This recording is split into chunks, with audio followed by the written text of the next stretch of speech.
Hey, I'm Josie of the Tuesday Chill Out radio show, and I just got back from broadcasting my Happy Week, and I want to talk to you face to screen about what I've been chatting about on today's show because it's something that's very important to me, and I want to share it with as many people as possible.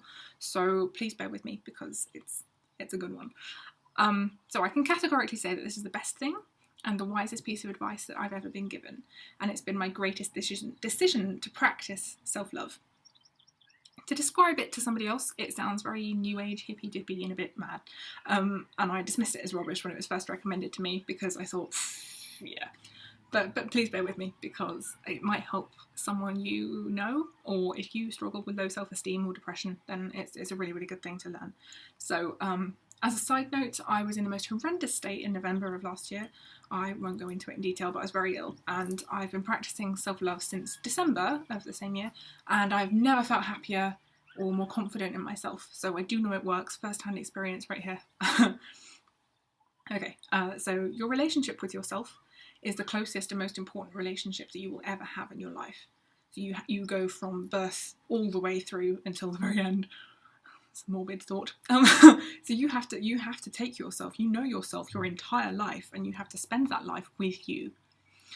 So you need to make that relationship with yourself strong and positive, and you need to love yourself, because how you wouldn't spend a lifetime with somebody that you hated, would you?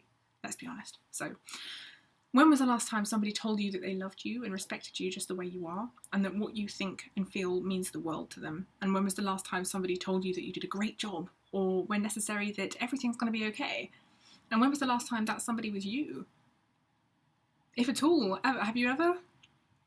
I can only give suggestions based on what I've been doing for the last 4 months, but basically the idea of self-love is that you treat yourself how you would treat a romantic partner. Yeah, I know. But you literally go out with yourself. So I've been for walks with myself, I've been to the theatre with myself, I've been for coffee with myself.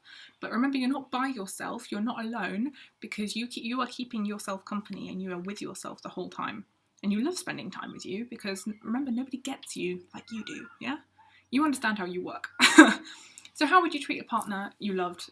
You'd buy them little gifts occasionally. You'd hold their hand, maybe touch their cheek, play with their hair. So do this to yourself. You don't have to be obvious or over the top, and you don't have to do it in front of anybody else if you don't feel happy with that. But the most important and effective thing to do, however, is to tell yourself all of your good qualities. So if your partner was particularly funny and made you laugh a lot, you'd tell them, wouldn't you? Or if they had great hair, you'd pay them a compliment. So do the same thing for you. Even if you don't believe it, you must try. So even if you can't think of a single possible good quality about yourself, you still have to come up with something. The most effective way of doing this that I've come up with or found is that, for example, you had a conversation with your friend earlier today. You replay that conversation in your head from the friend's perspective. So, and then pick out all the positives that you can think of about it. So, oh yes, I was really kind when I said that. I was really funny when I said that. Oh, good job, because you made her feel really nice. Or you made me feel really nice, you know. If that makes sense. You know, that makes sense? I'm trying to make it make sense. Even if that doesn't work and you can't think of a single possible good quality, fake it.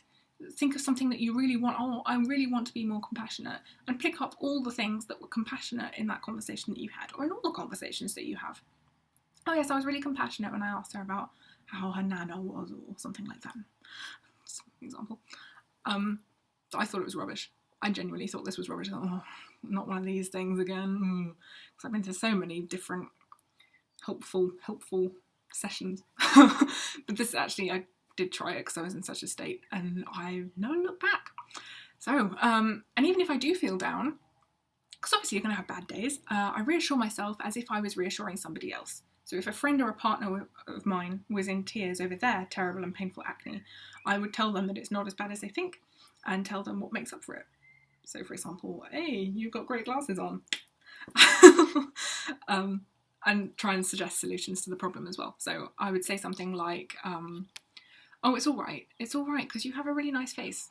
And lots of people have told you how jealous they are of your cheekbones. And so what if you have a couple of spots? They're really not as bad as you think. They're not too bad today, but don't draw attention to it, it's fine.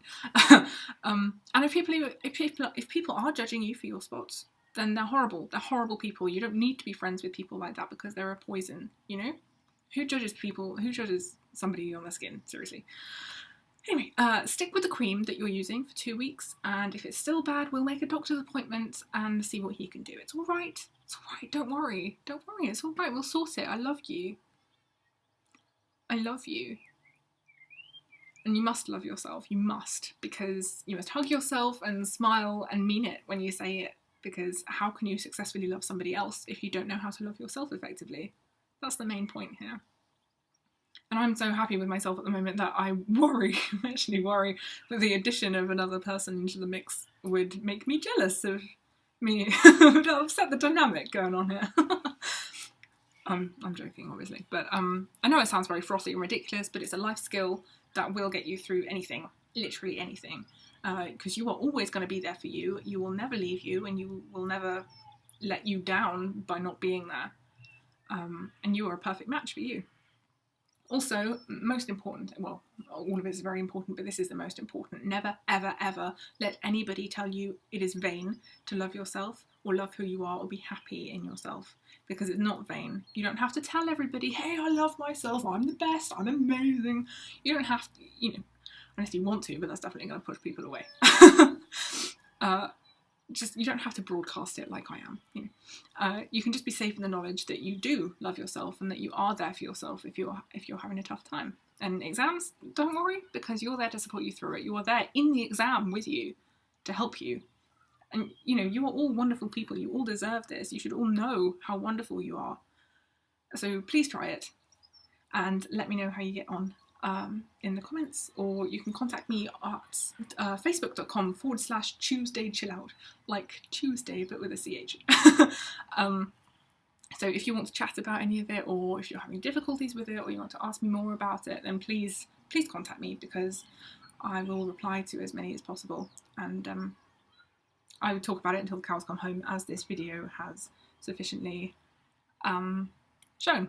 So anyway, lots of love to you all, because you're all amazing and you deserve every happiness. So